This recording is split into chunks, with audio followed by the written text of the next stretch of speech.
கர்த்தருடைய பரிசுத்த நாமத்திற்கு மகிமை உண்டாவதாக.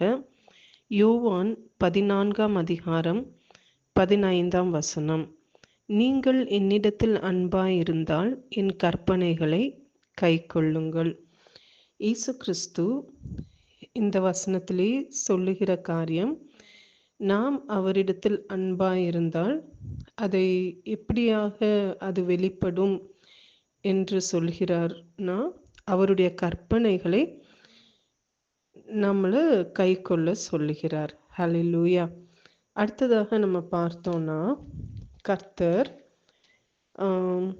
யோவான் 21ஆம் அதிகாரம் 15ஆம் வசனத்தில், அவர்கள் போஜனம் பண்ணின பின்பு இயேசு சீமோன் பேதுருவை நோக்கி, யோனாவின் குமாரனாகிய சீமோனே, இவர்களிலும் அதிகமாய் நீ என்னிடத்தில் அன்பாயிருக்கிறாயா என்றார். அதற்கு அவன், ஆம் ஆண்டவரே, உம்மை நேசிக்கிறேன் என்பதை நீர் அறிவீர் என்றான். அவர், என் ஆட்டுக்குட்டிகளை மேய்ப்பாயாக என்றார். இங்கு கர்த்தர் சீமோன் பேதுருவிடம் 3 நேரம் அதே கேள்வியை கேட்கிறார். நீ என்னிடத்தில் அன்பாயிருக்கிறாயா?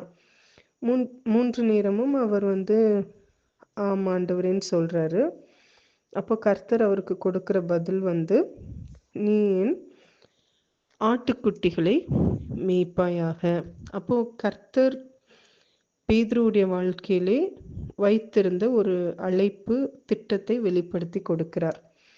அதே போல நாம் அவரிடத்தில் அன்பாய் இருக்கிறோம் என்பதின் வெளிப்பாடு எதுனா, அவர் நம்மளை குறித்து வைத்திருக்கிற சித்தம் திட்டத்தை நாம் செய்வது. இது 2வது காரியம். இன்னும் நம்ம பார்த்தோம்னா, ரோமர் 5ஆம் அதிகாரம் 5ஆம் வசனத்துல, மேலும் நமக்கு அருளப்பட்ட பரிசுத்த ஆவியினாலே தேவ அன்பு நம்முடைய இருதயங்களில் ஊற்றப்பட்டிருக்கிறபடியால் அந்த நம்பிக்கை நம்மை வெட்கப்படுத்தாது. அப்போ நம்மளுடைய மாம்ச அன்பினால் நாம் கர்த்தரிடத்தில் அன்பு கூற முடியாது. அப்போ நமக்கு உதவி செய்யும்படியாய், நமக்கு துணை நிற்கும்படியாய் நம்மளுக்கு அருளப்பட்டிருக்கிற பரிசுத்த ஆவியானவர் என்ன செய்கிறார்னா, நம்மளுடைய இருதயத்தை தேவ அன்பினால் நிரப்புகிறார். ஹல்லேலூயா. தேவ அன்பை நம்மளுடைய இருதயத்திலே ஊற்றுகிறார்.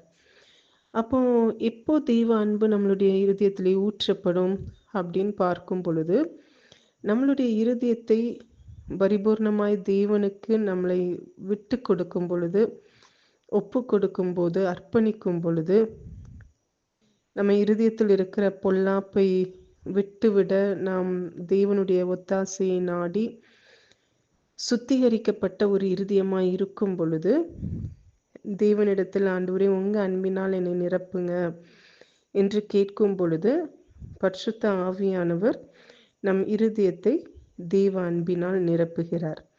அப்போ அந்த தேவ அன்பை கொண்டுதான் நாம் கர்த்தரிடத்தில் அவர் விரும்புகிறபடி அவரை நேசிக்க முடியும். அதே போல மற்றவர்களை, மற்ற மனிதர்களை, தீமை செய்தவர்களுக்கு நன்மை செய்யவும், நம்மளை சபிக்கிறவர்களை நாம் ஆசீர்வதிக்கவும் எப்படி முடியும்னா, நம்மளுடைய மாம்ச அன்பினால் முடியாது. ஆனால் பரிசுத்த ஆவியானவர் நம் இருதயத்திலே ஊற்றுகிற தேவ அன்பை கொண்டுதான் நாம் அதிகமாய் தேவனையும் மற்றவர்களையும் நாம் அன்பு கூற முடியும். ஹல்லேலூயா.